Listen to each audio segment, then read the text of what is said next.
Shalom, selamat hari Minggu bagi kita semua. Selamat beribadah di rumah kita masing-masing. Saudara tahu seringkali kita memulai hari ini atau pagi ini dengan perkataan, apa yang harus aku kerjakan? Sehingga saudara mulai berpikir, kita harus kerjakan 1, 2, dan 3. Demikian juga waktu kita menghadapi masalah, waktu kita menghadapi kekurangan. Otak kita cenderung berpikir, apa yang harus kami perbuat? Pertanyaan yang sama murid-muridnya pernah tanya kepada Yesus. Di Yohanes 6 ayat 28 dikatakan, apakah yang harus kami perbuat supaya kami mengerjakan pekerjaan yang dikehendaki Allah? Saudara tahu jawabannya hanya satu, percaya kepada Dia. Jadi waktu saudara punya hutang, saudara punya masalah, saudara sakit, yang perlu saudara lakukan adalah hanya percaya kepada Dia. Dan ayat ini berlaku bagi setiap situasi yang kita alami. Sehingga bisa dikatakan, apakah yang harus kami perbuat supaya kami sukses dan kaya? Satu saja, percaya kepada Dia. Apa yang harus kami perbuat supaya kami sembuh? Yesus katakan, percaya saja. Apa yang harus kami lakukan supaya aku memperoleh hidup yang kekal? Sama juga, percaya saja. Jadi jawaban daripada semua masalah saudara adalah Yesus, dan saudara tinggal hanya percaya kepada Dia. Amin. Sehingga di kitab Yesaya dikatakan, di dalam tinggal tenang dan percaya, atau tinggal diam dan percaya, disitulah terletak kekuatan. Di perjanjian lama, perbuatan kita berdasarkan tindakan apa yang kita lakukan.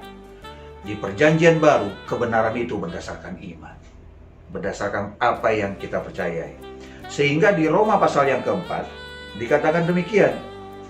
Ayat yang ke-1, coba saya bacakan. Jadi apakah yang akan kita katakan tentang Abraham, bapa leluhur jasmani kita? Sebab jikalau Abraham dibenarkan, saudara, artinya dibenarkan itu juga dilayakkan karena perbuatannya, maka ia beroleh dasar untuk sombong atau bermegah, tetapi tidak di hadapan Allah. Jadi perbuatan kita, saudara, tidak laku. Sehingga kita harus rubah pikiran kita dari melakukan kepada percaya. Karena itu yang laku di sorga. Sehingga disini katakan, sebab apakah dikatakan nas kitab suci, lalu percayalah Abraham kepada Tuhan.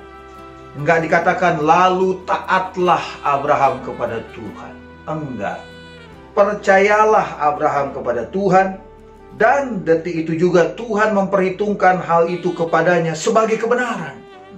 Jadi waktu saudara sakit, percayalah Tuhan sudah sediakan kesembuhan bagi saudara. Saudara sudah terima kesembuhan itu. Waktu saudara kekurangan, percayalah Tuhan sudah sediakan kelimpahan dalam hidup saudara. Karena Dia pernah berkata, aku datang supaya engkau memiliki hidup dan hidup yang berkelimpahan.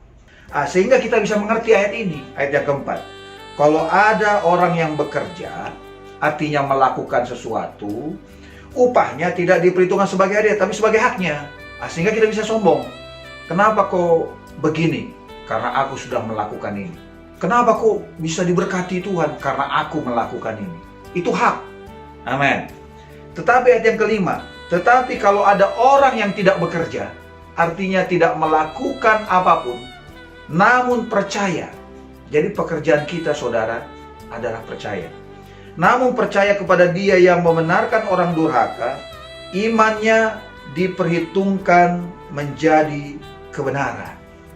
Sehingga seperti ayat yang keempat dikatakan, orang yang percaya itu selalu dapat hadiah. Dikategorikan sebagai hadiah. Sehingga di ayat yang itu dikatakan bahwa, ayat yang ke-16, karena itulah kebenaran berdasarkan iman, supaya merupakan kasih karunia. Saudara, apa yang sudah disediakan Tuhan dalam hidup kita, terimalah cuma-cuma. Saudara butuh rumah, terima cuma-cuma. Butuh kesembuhan, terima cuma-cuma. Butuh teman hidup, terima cuma-cuma. Butuh kekayaan, kelimpahan, terima cuma-cuma. Karena semua itu sudah disediakan oleh Tuhan secara cuma-cuma. Terus apa bagian kita? Apa yang harus kita lakukan? Balik lagi ke tadi. Hanya percaya bahwa saudara sudah menerima semuanya itu. Mari kita berdoa. Bapa, terima kasih Tuhan buat anugerah-Mu yang luar biasa. Di dalam dunia yang tak pasti, kemarin COVID sempat turun di sini, kemudian naik lagi Tuhan. Kami nggak tahu sampai kapan ini terjadi. Tapi biarlah selama masa-masa ini Tuhan, kami belajar melakukan satu hal itu, yaitu percaya kepada Engkau. Engkau yang sudah memelihara hidup kami. Engkau yang menjagai kami. Engkau yang menyediakan segala kesembuhan kami. Dan Engkau juga yang menyembuhkan segala penyakit kami. Kami tahu Engkau sudah kerjakan itu bagi kami semua. Dan biarlah semua jemaat yang mendengarkan firman ini Tuhan, mengalami kesembuhan, kelimpahan, sukacita, dan damai sejahtera yang berasal daripada Engkau. Terima kasih Bapa, di dalam nama Yesus. Amin.